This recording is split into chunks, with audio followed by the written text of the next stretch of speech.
Hello, my name is Robert Murphy. I'm a professor of pharmacology at the University of Colorado, and I have been studying mass spectrometry of lipids for over 50 years. It's a fascinating area to work in.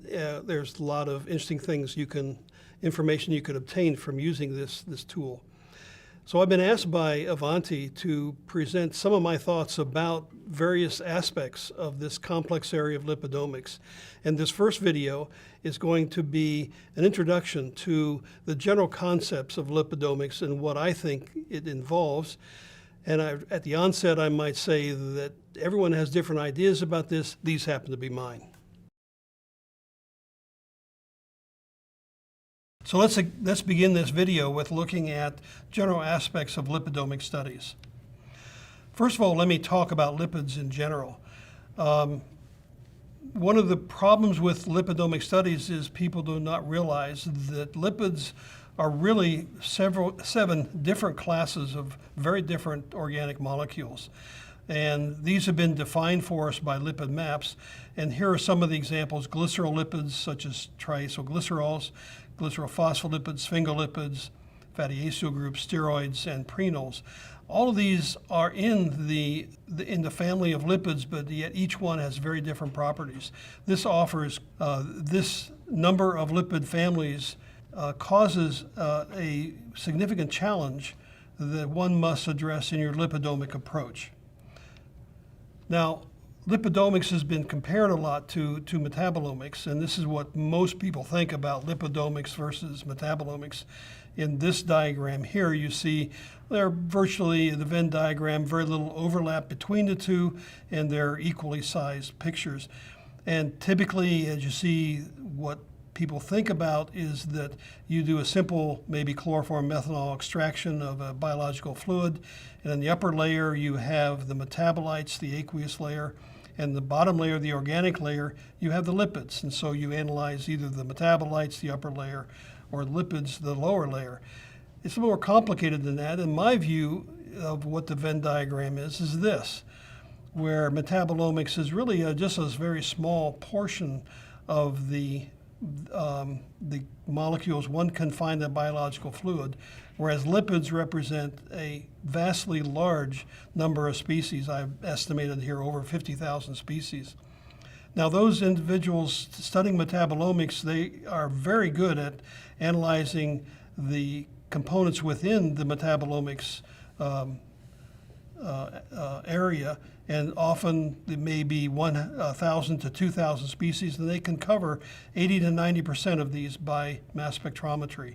Lipidomics were not so good. We only cover 2 to 5% of the species within the entire sphere of possible lipid molecules. So right away you can see there's a tremendous challenge that we have in measuring all of these molecules. Now, another challenge is shown on this next slide, which is an illustration of a frequency diagram of the concentration of lipids in plasma relative to the number of species there are in that family.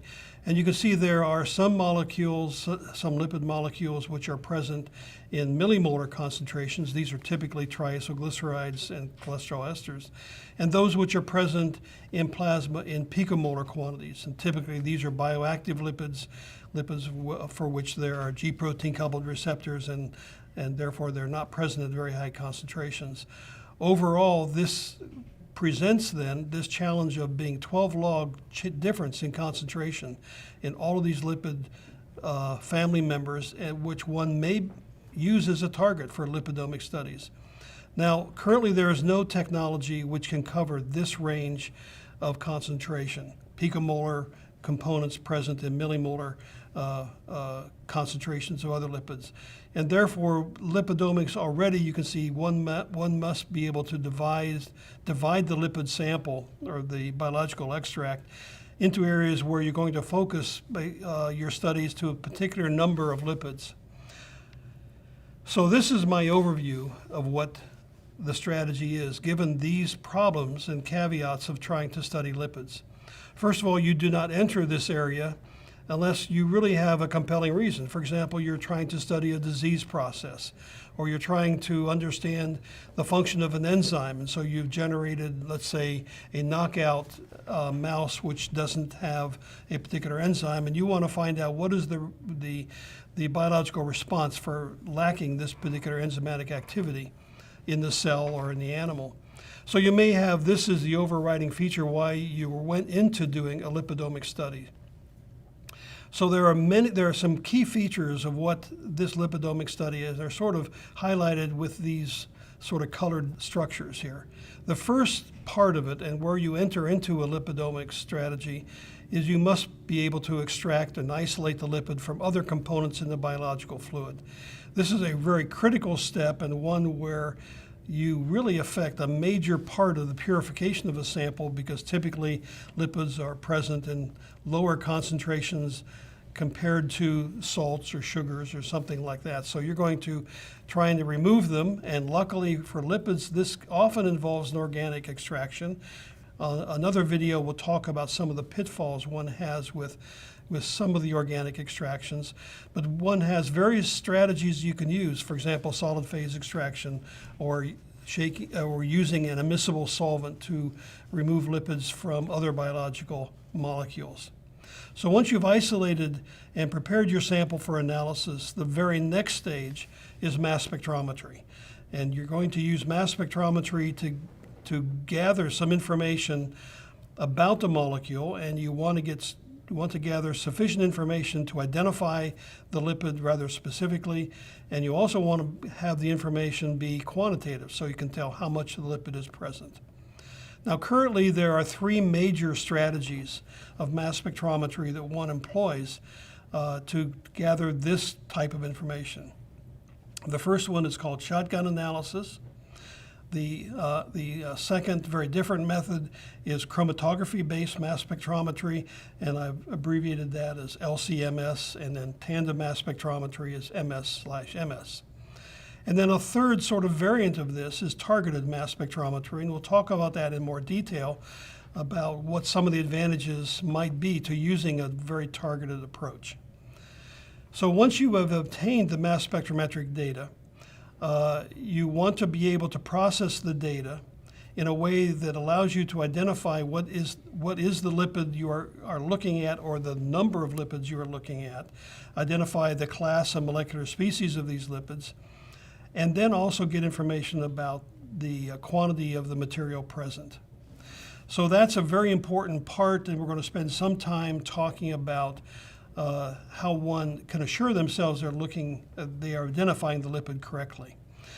Now, in doing a biochemical study of a disease, for example, we know there's a lot of biological variation. So in order to understand the extent of biological variation, we have to repeat experiments several times so that one can employ the power of statistics to be able to really make sure that our data is valid, and that we can understand when things are changing, they're changing reproducibly.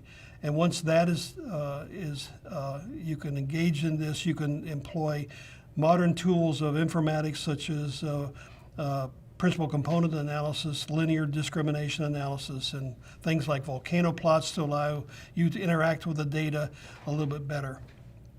And then finally, once one has an idea of what is changing, the identity of the lipids which are changing, one can enter into the biochemical part and understand what are the pathways that are being altered by the, let's say, disease process or the knockout of the enzyme, so that you have a better understanding of the regulation of the lipid biosynthesis. And this is the ultimate goal of the lipidomics approach, so that you can really understand what biochemical pathways are engaged. You can understand, perhaps, initiate flux analysis, understand the cellular role of lipids and their biophysical role as well. So very often with the, back up to the mass spectrometry part, we look at very specific lipids, often with stabilized-isotope dilution technology, in order to have very precise quantitation. So we really have very good understanding of the subtle changes which may occur in the biosynthesis of lipids. On the other hand, the mass spectrometry approaches which are typified by the shotgun and chromatography-based lipidomic studies. We often term them as unbiased approaches in that we don't preconceive what lipids we're going to measure, but we're using tools that have a very wide field of analysis so that we can see many different kinds of lipids by these processes. However, I must say at the beginning, almost all of these approaches are biased to some extent, and one must always consider what assumptions you are making when you are interpreting the data by either shotgun or the chromatography-based lipidomic approaches. Okay, so let's talk about these in somewhat more detail. Let's talk about shotgun lipidomics, and this has been a very popular area to investigate, and you'll see why at the end of this when we summarize this. And this is a way where you take a crude mixture of the lipids, you do not pre-separate them, but you just analyze them directly, typically by electrospray ionization. And this is one of the examples of the data you might get. And so in this study here, we have phosphatidylethanolamine lipids from mouse heart, and they're in the left-hand panel of this slide. And there are 3 different product ion scanning traces, and I'll explain product ion next, but you can see that you can, from the very crude mixture of ions, you can do tandem mass spectrometry of the electrospray ions and specifically identify, for example, 18-1 containing PE phospholipids by looking for the ion 281.2, mass to charge 281.2. Neutral loss scanning can also be used, and that's illustrated on the right side with triglycerides from the same sample, mouse heart. And here the positive ions were looked at, and in which case they've done another type of tandem mass spectrometry, which is called neutral loss scanning.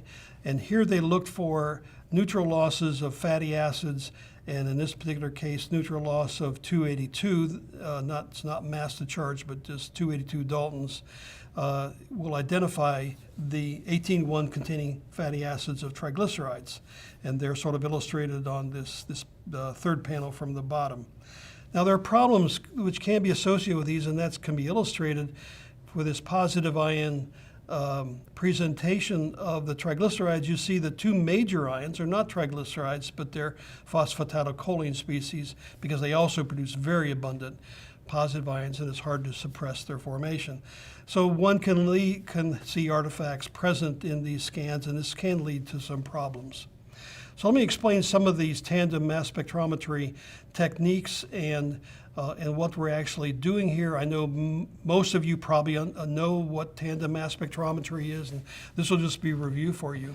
So I will explain a little bit about the tandem mass spectrometry that can be employed in these lipidomic studies. And the first one is on that left-hand panel of the previous slide, the product ion scanning. So here we have a triple quadrupole mass spectrometer. And the way it is set up is that the first quadrupole is going to be in the scanning mode, and I put here the scans between 500 and 1,000 Daltons. The second quadrupole is a collision cell where you do ion chemistry, and the third quadrupole is now set to only detect ions of a certain mass, and here it's set at 281 for this particular product ion scanning experiment. So here's the ion chemistry that you see displayed out here. Here's a phosphatidylethanolamine negative ion. It's got the charge on the phosphate section of the molecule. And when you collisionally activate that in the second quadrupole, it undergoes these 2 reactions. And they're sort of illustrated by those red arrows. And what comes out of those reactions are these 2 carboxylate anions, the R2 carboxylate and the R1 carboxylate. And so if one of those is 281, we are going to detect it here in the quadrupole. So that's product ion scanning, and it's based on the ion chemistry of these lipids, that's a unique feature of these lipids, so that's what adds the signature to identifying these molecules. Okay, now let's look at the neutral loss scanning for those triglycerides. So in this particular example, The ion chemistry involved the lithium adduct. They added lithium as an alkali charging ion to make this positive ion. This is one of the examples of a lipid, of a neutral triacylglyceride. And when you collisionally activate it, it loses, by those arrows, it loses the lithium salt of the carboxylic acid to form this cyclic structure here, and that's the product ion. Now, the loss is a neutral loss. In this case, it's not a charge. You look, and so what you have to do is you have to actually link the two sectors of the mass spectrometers to do this neutral loss. Now, there is a confounding ion chemistry that I wanted to briefly mention, and that these lithium salts can also undergo a very similar reaction with the different groups, the fatty acyl groups, and here by the arrows, loss of a different neutral species, in which case it's a carboxylic acid, not the lithium salt.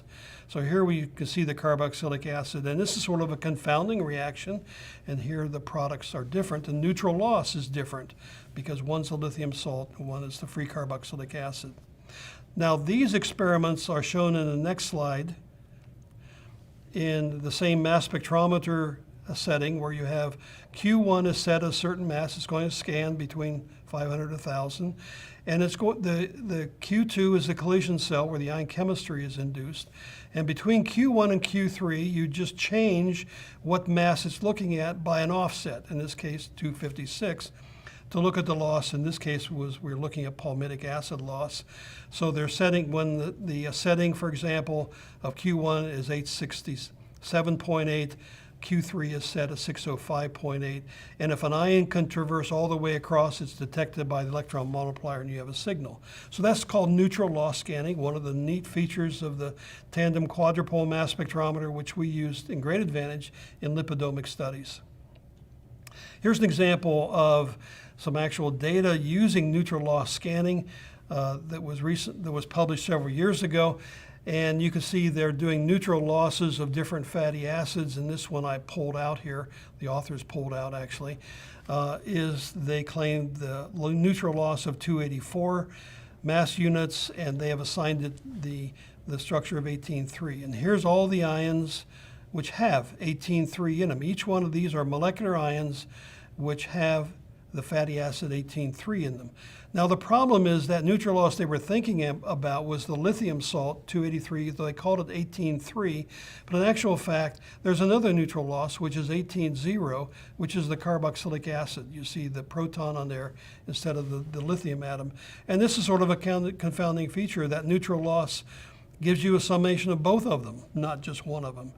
So that can be a problem, and one has to understand what the various caveats might be. So there are advantages and disadvantages of using this shotgun approach. I would say, first of all, the overreaching advantage of this approach is it's easily implemented in any laboratory with a triple quadrupole or quadrupole time of flight mass spectrometer. This is ideally suited for a large number of lipid species which are major within a biological extract. It's not particularly good for minor species because there are so many major species. The availability of seeing small ions, small abundance ions, low abundance ions is reduced, and you tend to focus your attention on the major ions. Newer instruments have high resolution capabilities, such as the time of flight instrument or the Orbitrap based instruments, and these really remove a lot of these disadvantages I mentioned last time with being able to measure the exact mass of the ions, and one can easily measure the exact mass difference between a lithiated salt and a protonated carboxylic acid.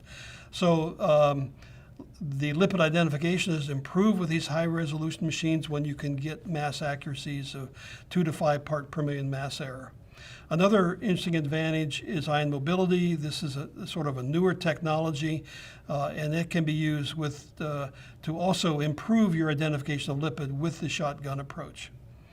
So the disadvantages of the shotgun are that minor species can be very difficult to detect. If one is measuring, for example, all the lipids in plasma, you're only going to measure those which are present in micromolar to millimolar. You're not going to measure things which are in the picomolar concentration with that approach. The other problem is often biological extracts have sodium and potassium in the extract, and that makes the analysis much more complicated because it adds additional ions, and that can confuse one if you don't consider that these salts may be present. Now, no chromatography is present to enhance the separation of lipids, so you really have to use the observed mass to understand what lipid and to identify that lipid. And so therefore, isobaric lipids can be a real problem. An example I would give is the BMP lipids, which are bis monoacylglycerol phosphate lipids, versus the phosphatidoglycerol lipids. They're totally isobaric. They differ by positions of acyl group location on the two glycerol atoms. And so by shotgun lipidomics, it's virtually impossible to identify them separately. And so one has to say you can identify it's either BMP or phosphatidoglycerol. Okay, so now let's go to the chromatography-based lipidomics. Here we're going to go to this center part here, which I've sort of abbreviated LCMS, which means tandem mass spectrometry of a liquid chromatograph with a mass spectrometer, or liquid chromatography tandem mass spectrometry. And that's a little bit different approach because one institutes chromatographic separation as a part of the analysis. So this is an example of using this triple quadrupole mass spectrometer. In this particular example, we use it in two different ways. I'll only show you one way here where we're just scanning the last quadrupole section, and we're not using Q2 to collisionally activate it. And actually, the data you see in the next slide, we actually scan Q1, collisionally activate, and do product ion analysis of 369 to find cholesterol esters. So we're doing a product ion scan. And the nice thing about the tandem quadrupoles is you change their operations during the course of the lipid study. The modern machine is very responsive and can change its operation mode in the millisecond time scale. So it's not a scale we live in, but it's a scale the computers live in. So it works quite well. So in this case, I'm going to show you an example of a normal phase separation of lipids. So we inject them into the normal phase HPLC column. And typically we're using solvents. So this is methyl tertiary butyl ether and hexane, which does not electrospray because it has no charging ions, not conductive, not electrically conductive. And so it won't electrospray. So we add, after the separation, we add a solvent which contains a salt to make it conductive, and we just tea that in, and so now when it will undergo electrospray ionization, so we can affect separation under normal phase conditions in non-aqueous conditions and add an aqueous modifier at the end, and then we can carry out this experiment. So here's the results of an experiment. You can see the publication at the bottom here if you want to look at the details, in which the first 5 minutes we're doing precursor ion scanning for cholesterol esters, and then we change the mode of operation at a little bit over 5 minutes to just do looking at just LCMS, looking at molecular ions being formed, and you see all these lipids coming out later on. So this is the region here expanded of what the cholesterol esters look like. Each one has its own individual retention time. They're coming off very quickly, so they're not well separated. But you can see there are, let's see, 1, 2, 3, 4, 5, 6 species and one internal standard, and so we can measure all of those there. The other lipids, they look very similar, and I'm not going to show you that, but you'll see them in the paper. The triglycerides are a major peak. They look very bad in terms of the chromatography, but it turns out individual species chromatograph quite well.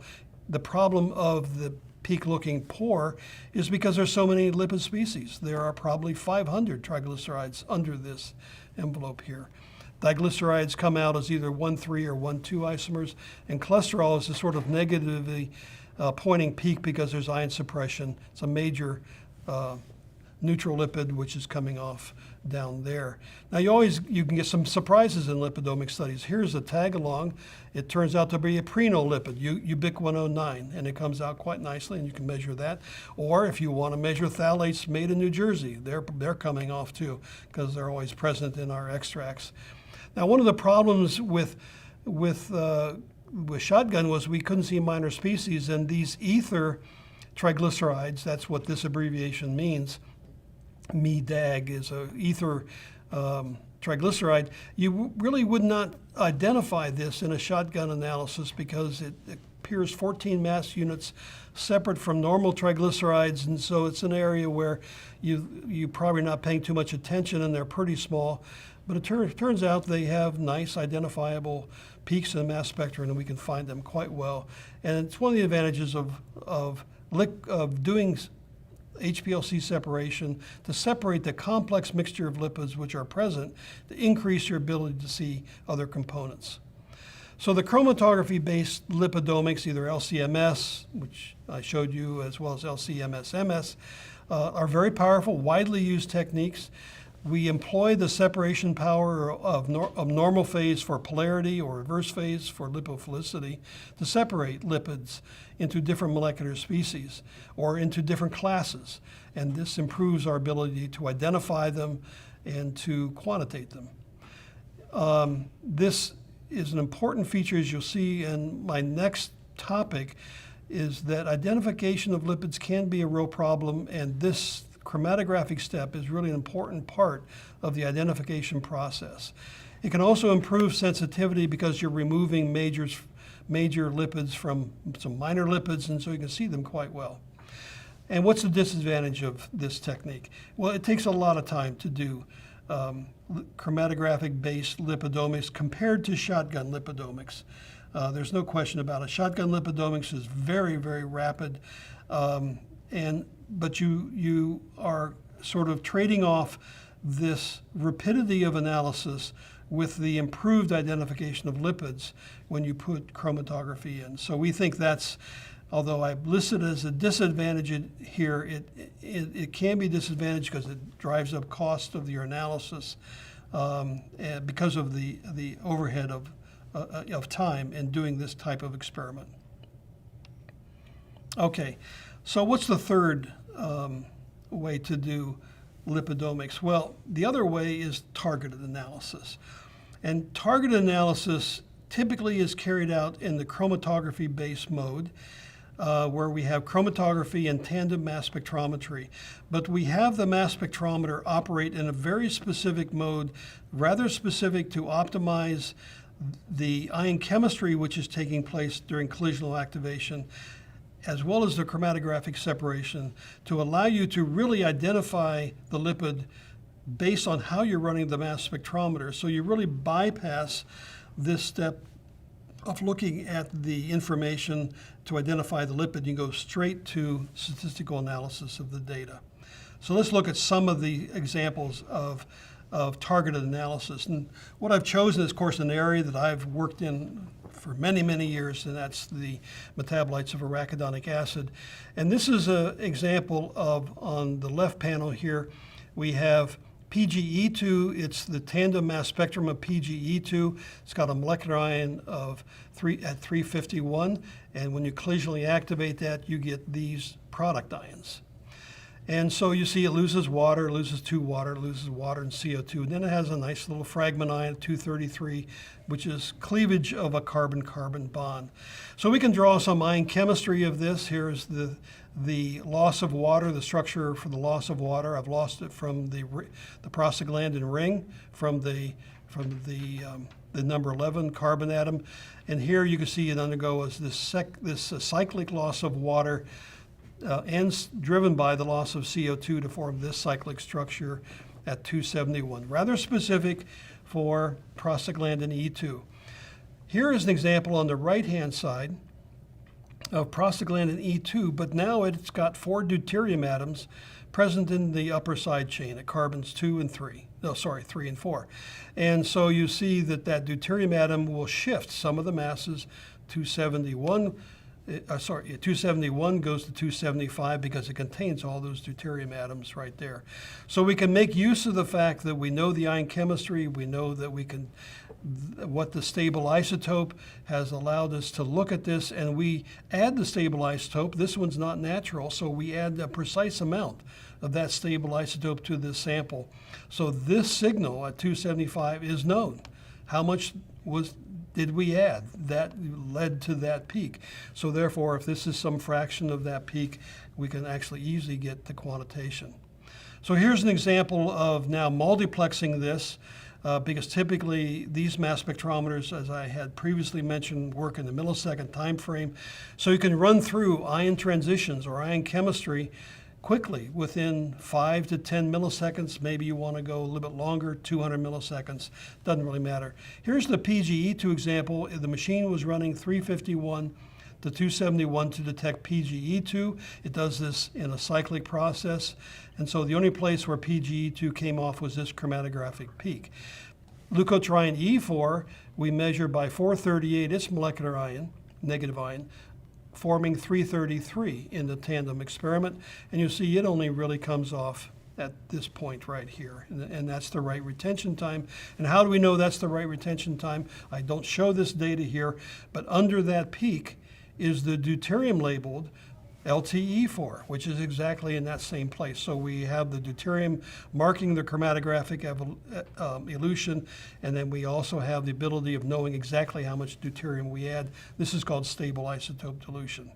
So this example of all of the icosanoids coming out of the peritoneal cavity of a mouse that has been treated with Zymazan.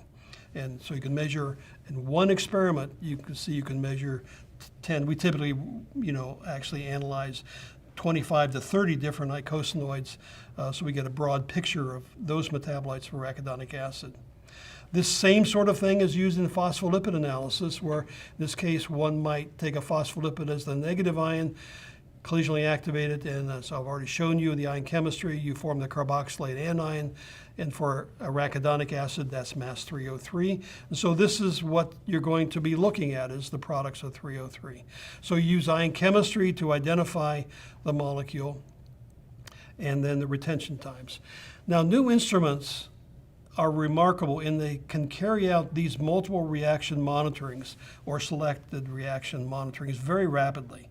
And so it's not unusual and not difficult for one of these new machines to actually measure maybe 50 to 100 MRM transition within one duty cycle. So a duty cycle just means it's going around the circle, keep measuring the list of 100 ion transitions and going back to number 1 after it goes back to 100 and around and around.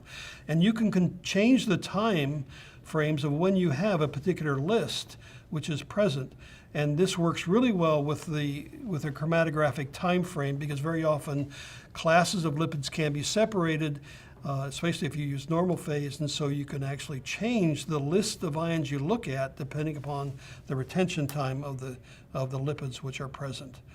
So this is a very complicated slide. It has lots of different ions in them, but I wanted to show you, this is from a paper that recently appeared in the Journal of Lipid Research.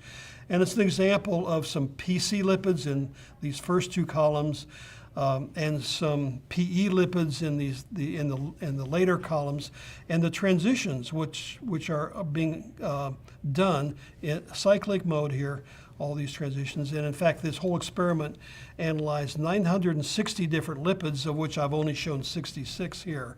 But you can see the ion transition has associated with it a name of the molecular species, because you're looking at, in these particular cases, the specific ions, which are the carboxylate anions from that particular lipid.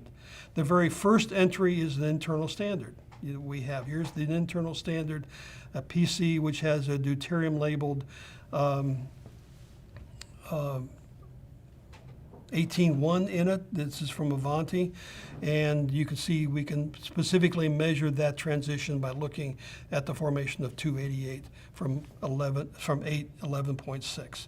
So you have tables of these things. They're readily available, and they can be easily loaded into the mass spectrometer operating system, so that it can undergo these transitions for targeted analysis, in this case for 1,000 lipids, so you can make it even larger than that number here. And you can measure then a large number of lipids. So this really comes close to doing the shotgun analysis, because this is actually pretty quick. Still chromatographically based, but the number of lipids you can look at is really very large. Okay, so those are some of the details of how you get the data and the experiments you might devise to optimize performance of your instrument to get data. Let's look at something about identification. And as I have put here, and one that sort of has been very important for me as I look at other people's data.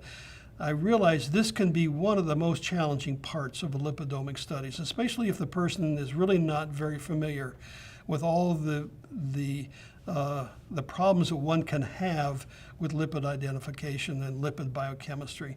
And as I've said, there are some very egregious errors which have appeared in the literature, which have been the total misidentification of lipids based on their mass spectrometric data.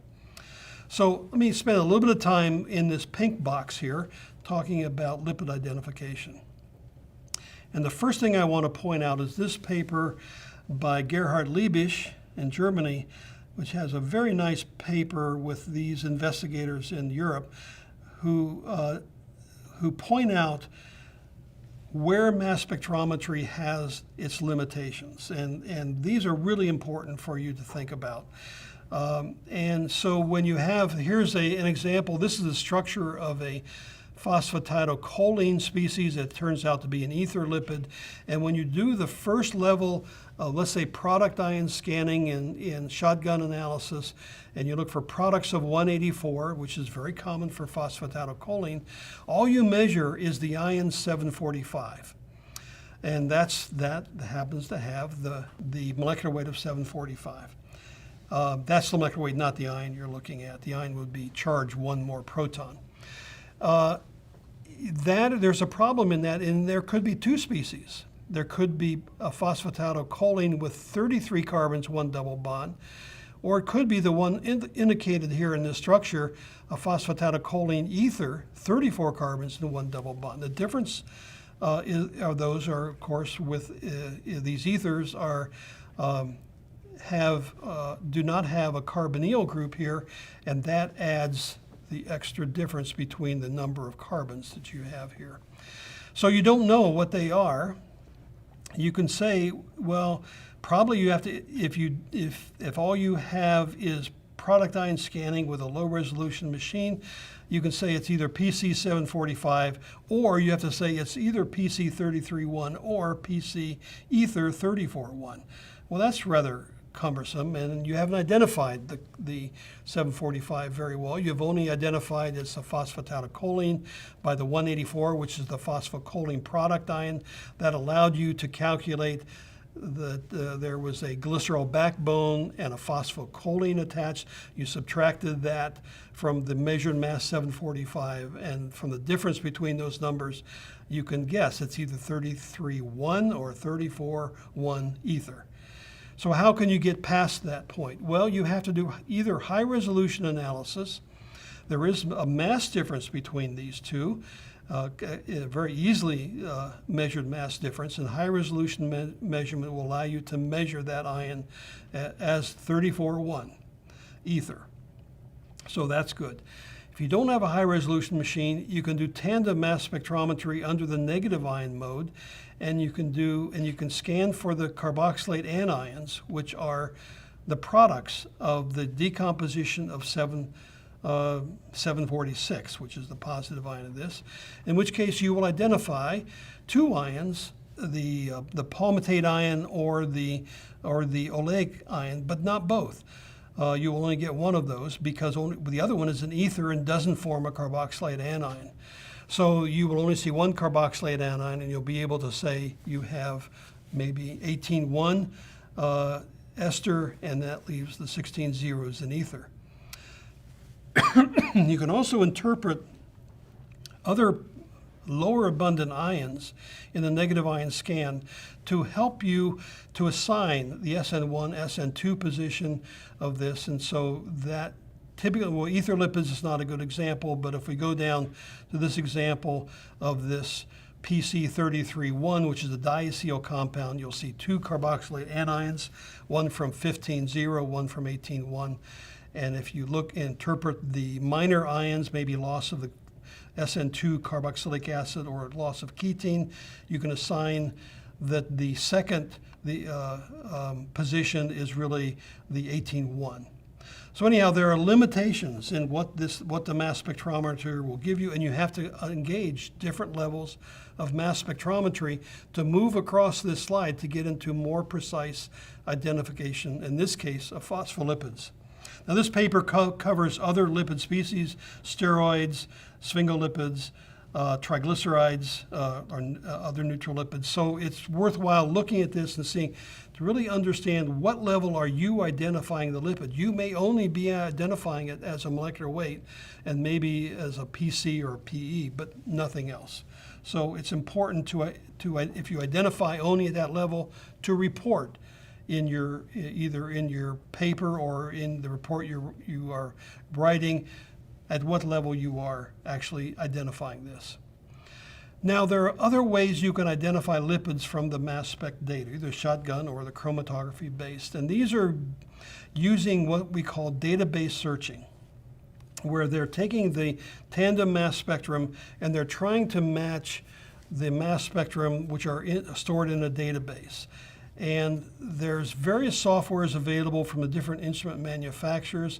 The one from LipidView, for example, which we've used a lot, has its own database. It's not using other databases with its own proprietary database. It's very good software. The other softwares often use databases which are commonly available. These other, like the open source software, MS-DIO and so on like that. And even databases which are generated in silico, in other words, are calculated. And there appears to be a problem that I've really seen when people are using this, not thinking about the reports which are coming out of these computer-generated database searching. And here's some examples of what I'm talking about. So I've seen reports, and I'm sure you've seen them too, where people report they've identified this phosphatidylcholine plasmalogen 34-1, but they tell you it's stereochemistry. It's got a cis double bond at 1. It has a double bond at 9 in the SN2 position, and a cis double bond, and of course it is the SN nomenclature is the stereochemistry in the nomenclature. Mass spectrometry cannot give you that information, so these are incorrect. The mass spectrometer did not identify that lipid as that species, that chemically defined species. Even though we would like to think it did, it didn't do that. It either defined it as a plasmalogen 34-1 in the lowest example, or if it did tandem mass spectrometry, it was one that had 18-1, but you don't know the position of the double bond, and you don't know the stereochemistry. Clearly, that's also true for the diacetyl compounds. Here we have an example I pulled out of the literature where they identified four double bonds. 4 double bonds. 1, 2, 3, 4. This example is a more complex polyunsaturated phospholipid, and you see they've identified 4 double bond positions, and they do not have this information from the mass spectrum they got. So they're assuming this, and that assumption may be right, but it may be wrong as well. For oxygen substitution reactions on phospholipids or other lipids, very often they will come up with positions of the hydroxyl groups. Well, those are difficult to get, and they probably didn't get that information if it was in a phospholipid. So to get this information, it probably takes additional experiments. For example, one can do tandem mass spectrometry on the fatty acyl groups themselves to get position information of oxygen substitutions. Sometimes chromatographic separations allow you to get that. Ion mobility can. Sometimes you have to go all the way to ion chemistry, derivatization of the molecule with, for example, ozone, which has been widely used, very effectively used, to tag the locations of double bonds. Or more recently, with the Paterno-Bucchi reaction, you can do the same sort of thing with acetone. And these are the ways you can find the positions of double bonds. You still don't know their stereochemistry, whether they're cis or trans, but you'll know what their positions are. So this is what it takes to get positions, and very often the lipidomics studies do not go to this depth in identifying what the lipid is. So therefore, when you report lipids which come out of a database search, be very careful with how they are defining what the lipid is, because you may not have used your mass spectrometer at that level of sophistication to identify that lipid.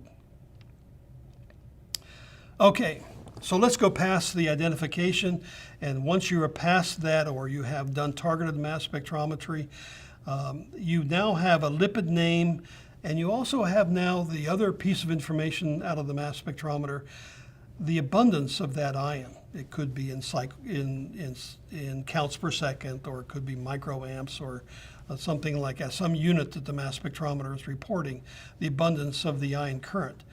So you have that information, and so now what you want to be able to do is to find out, does that lipid change in abundance because of the biochemical process? And so you're going to repeat this experiment several times because of biological variation to be able to apply statistical tools to really understand them. It could be a simple t-test, or it could be much more complicated, such as principal component analysis or linear discrimination analysis. I'm going to show you volcano plots, and there's many other plots, bar and whisker plots and so on like that, which really help you being able to address the data you're getting, because it includes the biological variation based on the mass spectrometric identification and the abundance that you measured.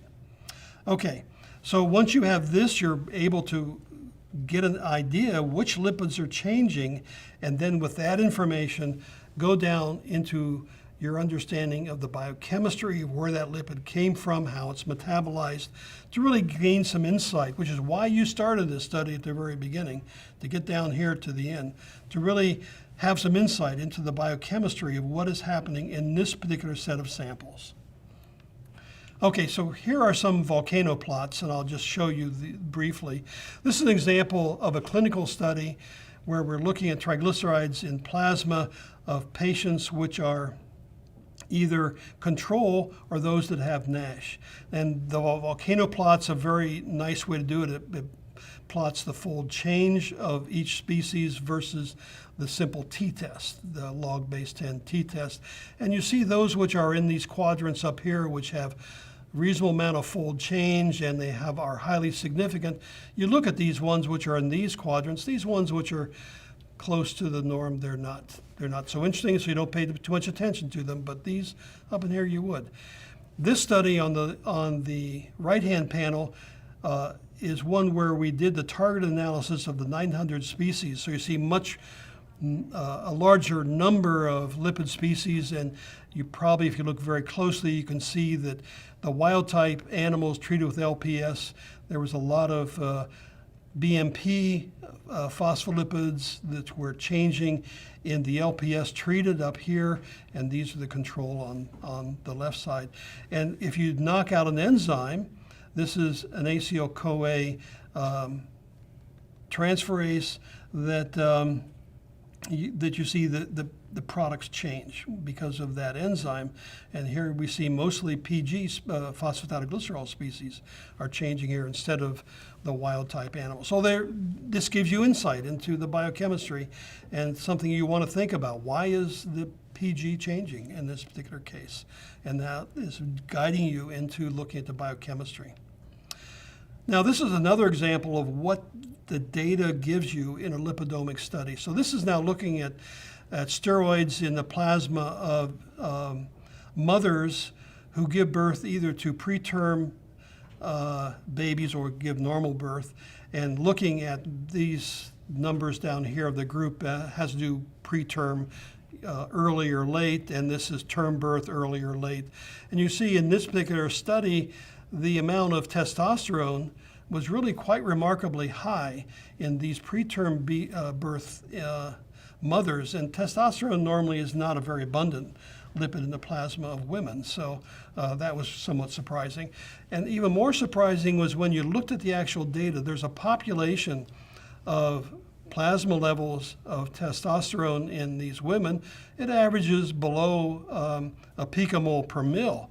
And there's a few outliers of that. In fact, if you go up 7 standard deviations, it's still below 5. And here's this one sample here that's up here at over 10 picomoles per mil. This is really bizarre. So this points out to to the individual doing this lipidomic studies, there's something very different about that patient. And so you want to think about that. Now, one of the really important things about mass spectrometry is you want to look at the data. So the first thing you would do is say, is this an artifact? Did we mismeasure this? Is this real? So we took a look at the raw data, and here it is. Here's what the raw data is behind this.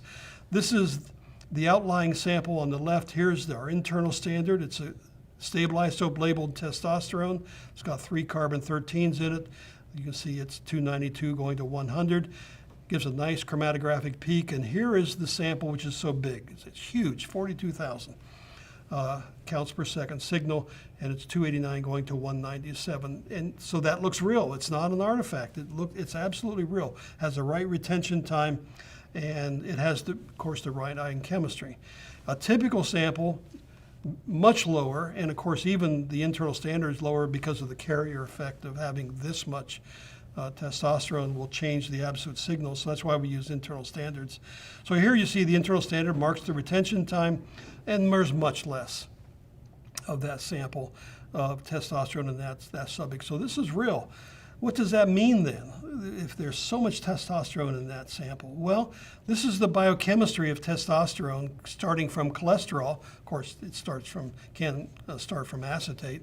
But here's cholesterol going to pregnenolone to testosterone, and then it is metabolized to estradiol, the testosterone sulfate, or glucuronide, or dihydrotestosterone by 5-alpha reductase. So when you measure something, you're only measuring a snapshot. You don't know if it's coming in fast, and that's what the problem is, or maybe it's being metabolized slowly, so it's building up. And so this allows you to think about a series of experiments you might do with this individual to find out, why is this person's testosterone so high? There's another trivial example. We don't know about this thing, and this person could be abusing testosterone. They just have a lot of testosterone. They shouldn't do that. Anyhow, this allows you to pick out these outliers, the lipidomic studies. And so that provides insight to the individual patient. So the conclusion of this introductory area is that mass spectrometry-based lipidomics is really a very powerful tool that really can probe biochemical events in complex biological samples, and I've shown you some examples of that. There are several approaches which have been readily employed by a single laboratory, for example, shotgun analysis or chromatography-based, and they're easily implemented, and one can use those to do very intricate lipidomic studies. Mass spectrometers continue to develop both in their hardware and software, and it's important to keep track of that and to know what the developments are. When I started 50 years ago in mass spectrometry, these techniques were impossible, but now they're readily available to virtually everyone who has a tandem quadrupole instrument or an Orbitrap type machine. Now, I'm going to talk in a later video about relative quantitation, but it has to do with targeted analysis. And this is a way that one can easily go down into the statistical analysis without doing precise quantitation. And we'll talk about that in another video. There are challenges which face all of us doing lipid studies. For example, the number of internal standards which are available to you to buy from companies like Avanti. They're growing, but we need more. Reference standards are critically important. I'll stress that again in another video. And we don't have very many reference standards so that we can generate valid calibration curves. And the last point, to reiterate once again, be absolutely sure that you know to what level you're identifying your lipid when you're using mass spectrometry, because there are limits to what you can claim that you have identified this lipid.